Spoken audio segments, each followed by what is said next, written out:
Ikan yang sehat ada pada air kolam yang sehat.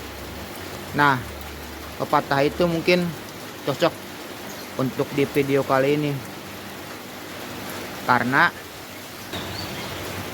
bila air kolam kita tidak sehat, maka akan berdampak besar kepada ikan kita yang kita pelihara. Contohnya di tempat saya, teman.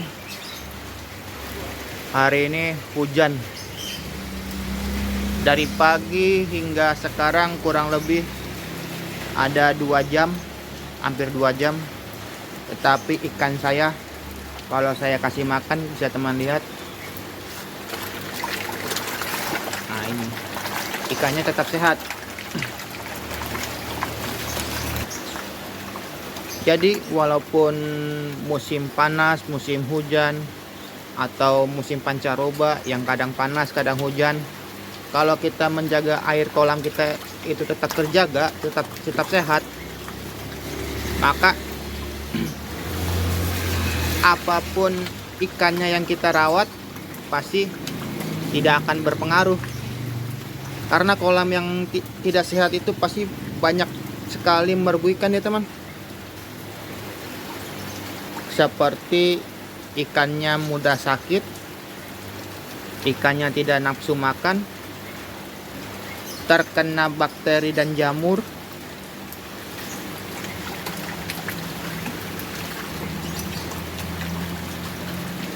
dan pertumbuhannya melambat. Dan tentunya yang paling parah adalah kematian. Tentu itu sangat merugikan. Jadi kalau kita merawat ikan, yang tentunya ikan itu ada makhluk hidup, yang kita rawat itu bukan ikannya ya, teman. Kita rawat kolamnya, air kolamnya. Karena di air kolamnya itu tempat tumbuhnya si ikan. Jadi ikannya besar dan sehat itu adalah bonus. Yang kita rawat, yang kita jaga secara ekstra itu airnya. Gimana caranya airnya tetap sehat, tetap cocok untuk ikan. Nah, yang perlu kita jaga itu yaitu salinitas ya, teman. Salinitas air kolamnya, baik pH-nya, suhunya, dan juga kadar amoniaknya.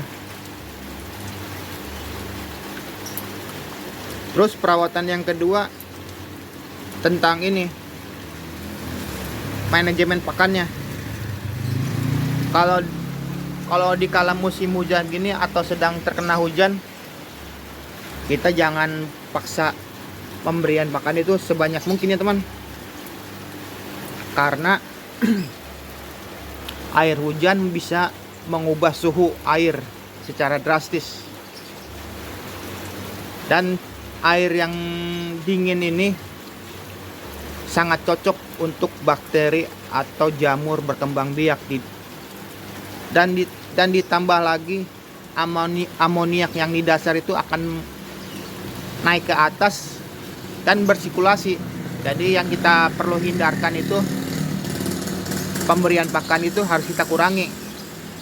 Karena di dalam kandungan pelet ini, kalau ikannya tidak makan secara habis, peletnya akan mengendap. Pasti akan sangat disukai oleh bakteri atau jamur yang sangat jahat untuk ikan kita. Karena bakteri itu ada 2, bakteri jahat dan juga bakteri baik. Bakteri yang baik biasanya kita bibis ke dalam pakan atau kita kultur untuk membangun ekosistem yang bagus untuk mencegah bakteri jahat timbul. Nah, karena di perubahan cuaca ini di kala musim hujan, kita harus mengurangi pakan kita ini agar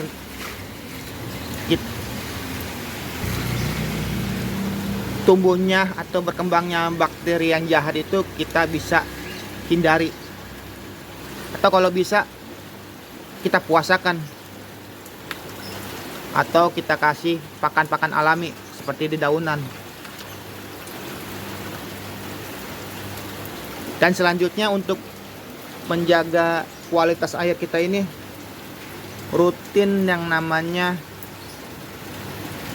penggaraman atau obat. Tapi kalau teman belum paham atau tidak mengerti yang namanya obat ikan, kita cukup memberikan garam ikan. Karena pengaplikasian garam ikan itu sangat mudah ya teman. Jangan takut bila oper dalam pemberian garam, karena garam itu terbuat dari bahan alami, jadi tidak akan berpengaruh drastis untuk ikan kita dalam pemberian garam. Beda halnya dengan memberikan obat-obatan dari kimia atau dari pabrikan, yang tentunya kalau dosisnya kebanyakan bisa membuat ikan kita bukannya sehat, malah tambah sakit, dan ujung-ujungnya pasti mati ya teman. Apalagi kalau di musim hujan ini, karena obat dari pabrikan itu membentukkan standar tertentu, misalnya dari suhu dari kolam, atau bisa jadi lingkungan dari cuaca. Karena yang namanya air hujan itu mengandung asam, dan tentunya membuat pH dari air kolam kita ini menjadi berubah-ubah. Nah di situ, jadi yang cara praktisnya, cara alaminya kita menggunakan garam saja. Dan langkah selanjutnya, kita harus rutin dalam menjaga atau memanajemen pergantian air. Seperti yang saya bilang, di cuaca yang dingin ini kadar amoniaknya itu bisa berubah-ubah, amoniak yang terlarut dalam kolam. Jadi buatkan jadwal rutin pergantian air, baik itu hanya pergantian 10%, 20%, 50%, bahkan kuras total.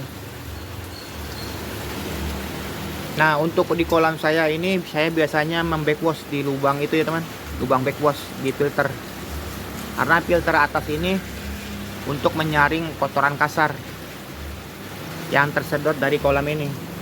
Ini pompanya ini akan menyedot kotoran kasar dari filter yang pertama langsung masuk ke filter yang kedua dan dikembalikan di kolam ini.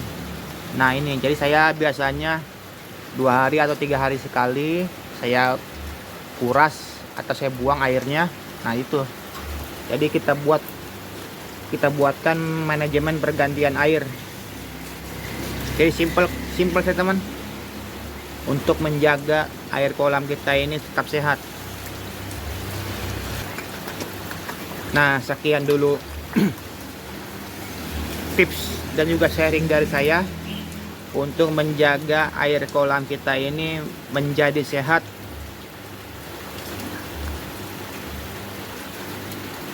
Karena dalam berbudidaya ikan, yang kita jaga, yang kita rawat adalah airnya. Jadi sekian dulu video kali ini, saya harap bermanfaat. Klik tombol subscribe-nya, dan bila ada pertanyaan silahkan tanyakan di kolom komentar. Akhir kata, saya undur diri dulu, saya pamit, bye.